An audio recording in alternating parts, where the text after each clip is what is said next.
세상 사람들은 특정한 종교의 가르침을 따르거나 종사하는 사람을 종교인이라고 부릅니다. 그런 의미에서 아마 우리도 종교인이라고 생각할지도 모르겠습니다. 그러나 우리 기독교인들은 우리를 종교인이라고 안 부릅니다. 뭐라고 부르죠? 네, 그리스도인 혹은 신앙인. 그렇죠? 네. 자, 그렇다면 종교인이나 그리스도인, 신앙인과 차이점은 무엇입니까? 종교인은 그 삶의 내용과는 무관하게 직책에 따라오는 용어입니다. 그러나 신앙인은 그 가르침대로 사는 사람들을 뜻합니다. 이 차이를 오늘 말씀은 우리에게 증거해주고 있습니다. 즉, 그 차이를 정확하게 나타내는 단어가 오늘 말씀 속에서는 경건이라는 단어로 사용되었습니다. 이 경건에도 종류가 있다는 것입니다. 참된 경건이 있고 짝퉁 경건, 헛된 경건, 유사 경건, 뭐 이렇게 표현해도 될 것 같습니다. 뭔가 부족한 경건이 있다는 것입니다. 교리를 알고 교회에 출석한다고 해서 경건한 삶이라고 말할 수는 없을 것입니다. 실제로 예수 그리스도의 교훈을 실행하는 사람만이 참으로 경건한 사람이라고 볼 수 있습니다. 그러면 야고보 장로가 말하는 이 무언가 부족한 경건은 무엇이며 또 성경이 우리에게 가르쳐주는 진짜 경건, 과연 참된 경건은 무엇인가? 먼저 헛된 경건에 대해서 우리에게 이야기하고 있는데요.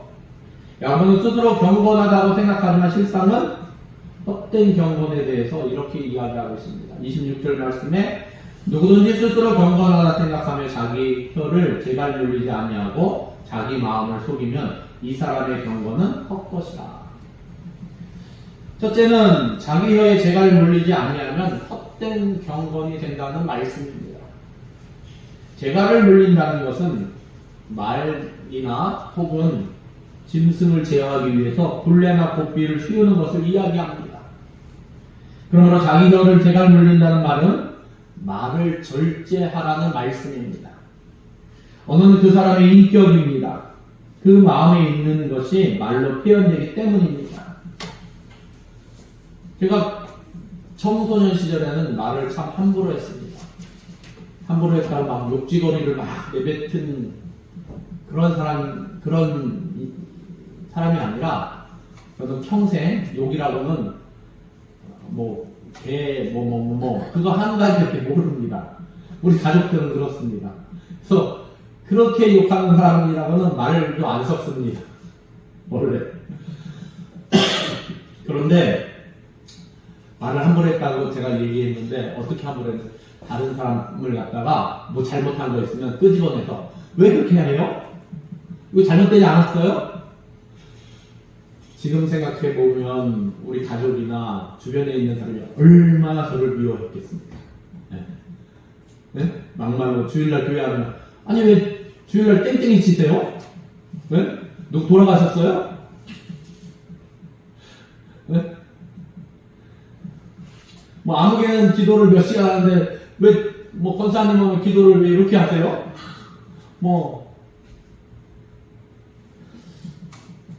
네. 저는 뭐 기도할 때 어렸을 때는 무릎 꿇고 기도할 때도 이렇게 손 모으고 이렇게 기도했는데 어느 날 제가 이제 주변을 보게 됐어요. 그랬더니 사람들이 기도하는데 딱 어른들이 남자들, 저도 남자잖아요. 그래서 어렸을 때는 어린이라고 생각했는데 이제 초등학교 졸업해서 이렇게 보니까 양반다리를 하고 바닥에 앉았는데 기도를 하는데 손을 이렇게 뭐 기도하거나 뭐 무릎에 손을 이렇게 올려놓고 기도해서 저렇게 기도해도 되는 거구나. 네, 그게 좋은 영향인지 안 좋은 영향인지 모르겠습니다. 그래서 어렸을 때는 기도하면 이렇게 손 모으고 그림에 있는 것처럼 무릎 꿇고 이렇게 기도했는데 그렇게 기도하게 되었습니다. 그리고 물론 이제 좋은 영향도 받았습니다. 오후 예배까지 다 드리고 또 기도하기 위해서 기도하러 가시는 분 따라서 또 다른 데 가서 기도도 하고 오후 예배까지 다 드렸는데 예전에는 또 주일학교 예배도 있지 않았습니까? 예. 그러니까 작년부 예배 오전 오후 주일학교 예배 그리고 또 기도하러 다른 교회에 가서 뭐 기도하기도 하고 기도를 가기도 하고 하여튼 다른 사람을 비판하는 그런 모습들이 많이 있었습니다. 아마 꼴보기 싫었을 겁니다. 근데 오늘 말씀 속에서는 말을 제어하라 이렇게 말씀하고 있습니다. 그것이 바로 자기너의 재갈을 누리는 것이다. 그 마음에 있는 것이 말로 표현되기 때문입니다. 참된 경고는 언어 생활에서 시작됩니다. 그래서 야고보 장로는 말에 실수가 없는 사람이면 온전한 사람이라고 성경에서 증거하고 있습니다. 어느 교회 학교 어린이가 엄마에게 묻습니다. 엄마, 거짓말하는 것과 도둑질하는 것과 어느 게 더 나빠요? 엄마는 대답합니다. 둘 다 나쁘지? 아니야 엄마, 둘 중에 하나만. 어느 게 더 나빠요? 도둑질하는 게 나쁘겠지? 아니에요 엄마, 거짓말하는 게 더 나빠요. 왜?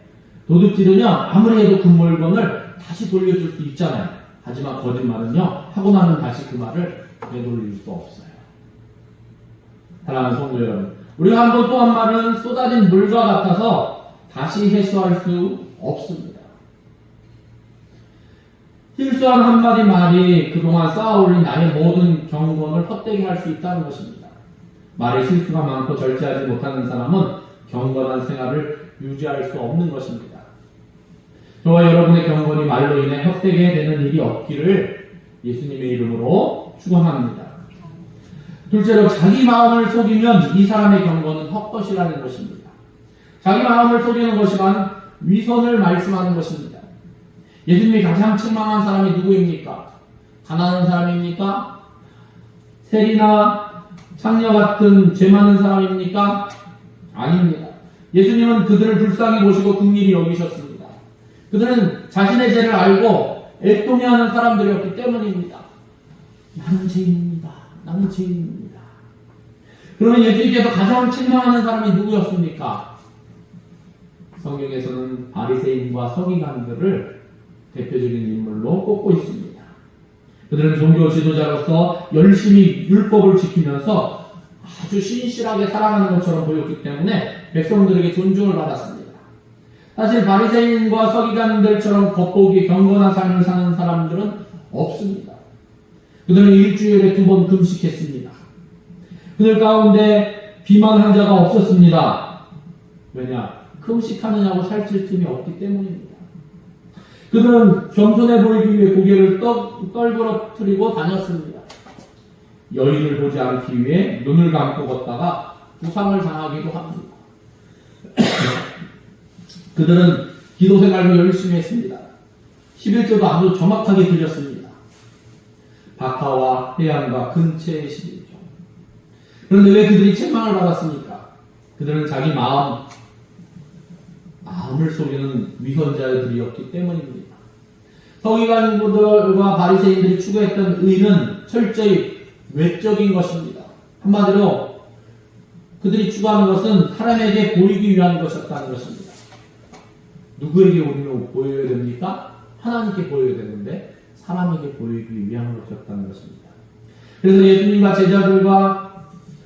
예수님은 제자들과 무리들에게 바리새인이 왜 책망을 받는지 구체적으로 말씀해 주셨습니다. 마태복음 23장 1절에 보면 이에 예수께서 무리와 제자들에게 말씀하여 이르시되 서기관들과 바리새인들이 모세의 자리에 앉았으니 그러므로 무엇이든지 그들이 말하는 바는 행하고 지키되 그들이 하는 행위는 본받지 말라. 그들은 말만 하고 행하지 아니하며 또 무거운 짐을 묶어 사람의 어깨에 지우되 자기는 이것을 한 손가락으로도 움직이려 하지 아니하며 그들의 모든 행위를 사람에게 보이고자 하나니 곧 그 경문띠를 넓게 하며 옷수를 길게 하고 잔치의 윗자리와 회당의 높은 자리와 시장에서 문안 받는 것과 사람에게 납비라 칭함을 받는 것을 좋아하느니라. 경건 생활은 사람들에게 보이기 위해서 하는 것은 아닙니다. 그런데 바리새인들은 오직 사람들에게 잘 보이기 위해서, 인정받기 위해서 경건을 이용했다는 것입니다. 그들은 구제할 때 사람들이 알아주기를 바랬습니다. 그런데 예수님은 뭐라고 말씀하셨습니까? 오른손이 하는 것을 왼손이 모르게 하라고 말씀하셨습니다. 기도할 때도 사람들이 들으라고 큰 소리로 기도했습니다. 하나님께 하는 기도를 자기 영광의 도구로 사용했던 것입니다. 예수님은 무엇이라고 말씀하셨습니까? 골방에 들어가서 은밀한 중에 보시는 하나님께 기도하라고 말씀하셨습니다. 또 금식은 신앙생활에 매우 중요한 수단인데 이것도 사람들에게 칭찬받고 자기 만족을 위해서 수단으로 사용했다는 것입니다. 예수님은 무엇이라고 가르치셨습니까? 슬픈 기색을 보이지 말고 머리에 기름을 바르고 얼굴을 깨끗하게 씻고 사람들이 눈치 못 채게 기도하라고 말씀하셨습니다. 결국 서기관들과 바리새인들의 모든 경건 행위는 하나님을 향한 것이 아니라 사람들에게 칭찬받고자 하며 자기 만족을 위해서 그렇게 했다는 것입니다. 그래서 예수님은 화 있을진저 외식하는 서기관들과 바리새인들이여 하면서 그들을 책망하셨습니다. 사랑하는 성도 여러분, 자기 마음을 속이는 표리부동한 경건은 헛것입니다. 이것이 왜 문제입니까? 예수님께서 산상수훈의 말씀에서 그 답을 찾을 수 있습니다. 너희는 세상의 소금이니 소금이 만일 그 맛을 잃으면 무엇으로 짜게 하리요 후에는 아무 쓸데없어 다만 밖에 버려져 사람들에게 밝힐 뿐이니라 말씀하셨습니다. 그러니까 소금이 짜야 되는데 짠맛을 잃어버린 소금이 있다는 것입니다. 바로 헛된 경건이 짠맛을 잃어버린 소금과 같다는 것입니다. 짠맛을 잃어버린 소금을 혹 드셔본 적이 있으십니까? 소금도 쓴맛이 나는 소금이 있습니다. 저도 먹어보니까. 단맛이 나는 소금이 있고, 소금이 짜는데, 짠맛 가운데도 단맛이 나는 소금이 있고, 쓴맛이 나는 소금이 있습니다. 근데 쓴맛이 나는 소금은 음식할 때, 저거 넣으면 별로 음식이 맛없을 건데, 하는 걱정이 듭니다. 짠맛이지만, 단맛을 느낄 수 있는 소금은 이거 참 맛있구나. 이게 입안에 달면은 어떻습니까, 우리 사람들은? 그냥 소금이라도 손이 갑니다. 조금씩. 근데 쓴맛이 나는 소금은 손이 안 가죠. 저거는 음식에 넣으면은 음식 버릴 것 같은데. 소금이 짠맛을 잃으면 아무 쓸데없는 것처럼 그리스도인들이 경건을 잃으면 하나님께 쓰임받을 수 없습니다. 바리새인들과 같이 자기 마음을 속이는 자가 되지 말고 언제나 격과 속이 한결같이 참된 경건한 하나님의 사람들 되시기를 예수님의 이름으로 부탁드립니다. 이어서 야고보 장로는 참된 경건의 삶이 무엇인가 우리에게 소개해주고 있습니다. 27절 말씀해 보니까 하나님 아버지 앞에서 정결하고 더러움이 없는 경건은 곧 고아와 가부를 그 환난 중에 돌보고 또 자기를 지켜 세속에 물들지 아니하는 그것입니다. 여기서 정결하고 더러움이 없는 경건이라 말씀하고 있습니다. 참된 경건은 사람 앞에서 행하는 것이 아니라 하나님 앞에서 행하는 것임을 밝히고 있습니다.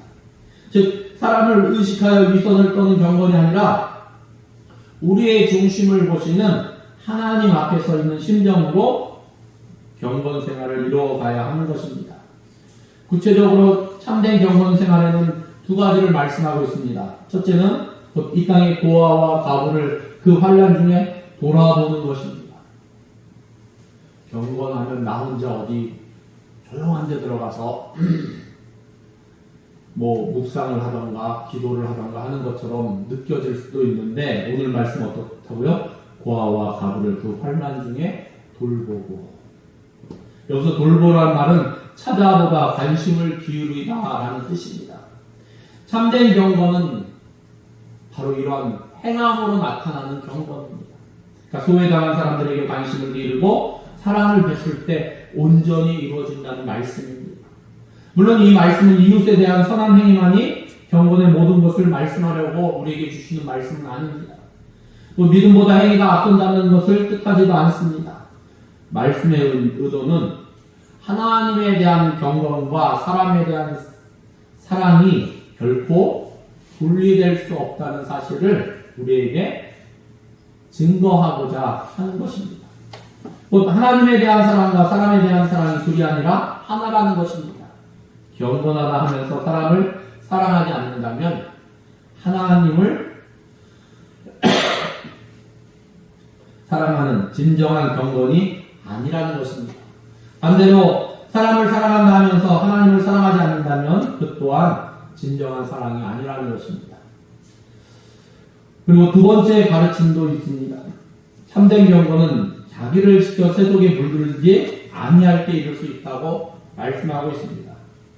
세상의 물질주의, 황금만능주의나 배금주의 여기에 매몰되지 않고 세상의 속도에 쫓기지 않고 이럴 때일수록 더욱 주만 바라보아야 한다는 것입니다. 주만 바라본다는 것은 주님을 깊이 묵상하고 주님을 의지하는 것을 이야기합니다. 더욱 시간을 내어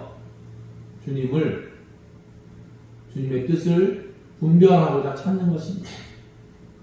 요즘은 한국 사람의 특징이 빨리빨리라고 하는데 빨리빨리를 넘어서 모든 것이 이 스피드가 있는 시대를 살아가고 있습니다. 예전에는 소식을 전하려면 보통 편지를 써서 전했는데 요즘은 메일이나 문자를 보냅니다. 그냥 문자 써서 턱 누르면 1, 2초 사이에 쓱 가서 상대방이 확인하면 보는 거고 얼마 되지 않아도 몇 시간 안에 볼 것이고 늦어도 그날 안에 볼 것이고 저처럼 게으르면 몇 시후에 보지만 하여간 빨리 보는 시대입니다. 근데 예전에는 어떻습니까? 편지 하나 쓰면 빨라야지 3일 늦으면 일주일. 요즘은 짐을 붙여도 마찬가지 아닙니까? 택배를 오늘 딱 붙이면 내일 도착합니다. 네.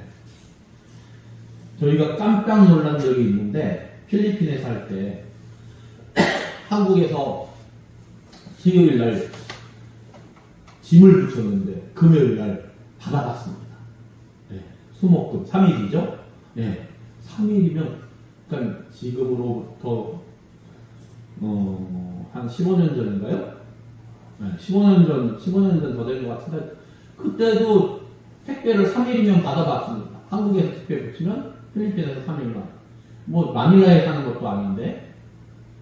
네, 그래서 여기 한국도 아닌데 왜 이렇게 그래도 빨리 온다. EMS가 참 빠르구나. EMS는 어디서 하는 겁니까? 예, 우리 우체국입니다. 예. 15년 전에 그랬습니다. 그러니까 지금은 더 빠르죠. 이렇게 빠른 것, 그게 중요한 것이 아니라 무엇입니까? 하나님을 온전히 묵상할 수 있는 그 여유로움이 필요한 것입니다. 주만 바라보아야 합니다. 이런 무한 경쟁 시대일수록 옆 사람을 돌아볼 수 있어야 한다는 것입니다. 혹시 뒤쳐져서 소외되는 이가 없는지 살펴야만 합니다. 내가 손을 내밀어서 일으켜 줄 수 있는 사람이 있지 않나, 혹은 내가 떠밀어 줄 수 있는 사람이 있지 않나, 혹은 끌고 갈 수 있는 사람이 있지 않나. 자그만 누군가의 관심 속에서 사람들은 희망을 찾습니다. 근데 그 누군가가 우리 그리스도인이 되어서 소금과 빛의 역할을 해야 될 줄로 믿습니다. 사도 바울은 너희는 이 세대를 본받지 말고 오직 마음을 새롭게 함으로 변화를 받아 하나님의 선하시고 온전한 뜻이 무엇인지 분별하도록 하라 말씀하셨습니다. 세속에 물들지 않고 하나님의 뜻을 분별하라고 말씀하셨는데 이것이 경건 생활의 기본입니다. 물론 우리가 이 땅에 사는 동안 하나님의 뜻에 완전한 경건을 이룰 수는 없을 것입니다. 그러나 완전할 수 없지만 완전을 향하여 갈 수는 있습니다. 이탈리아 밀라노에 가면 스포르체스코 성 안에 고전 미술 박물관이 있는데 미켈란젤로, 유명한 미켈란젤로 조각가며 그림도 그리고 하는 이 미켈란젤로의 최후의 작품이 전시되어 있다고 합니다. 그것이 논다리니 피에타라는 작품인데 이 작품은 미완성인 상태로 전시되어 있습니다.